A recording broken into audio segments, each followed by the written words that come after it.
Bom, sim, nasa kami for the retirement que kita may trabaho. Tapos, uma notícia great.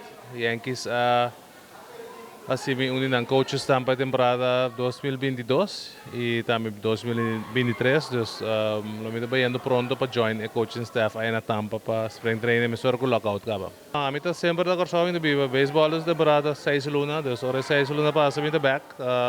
September, October, bem lumita back.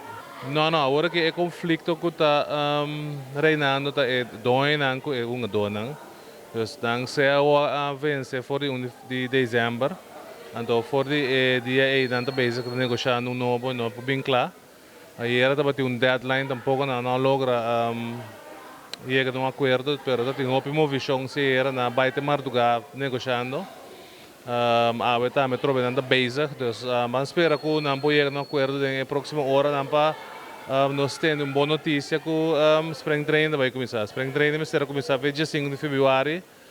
Lockout que vem em junho, não pode treinar em veld. Nós, como coach, não pode papi com junho, desde que eu estou pilaf.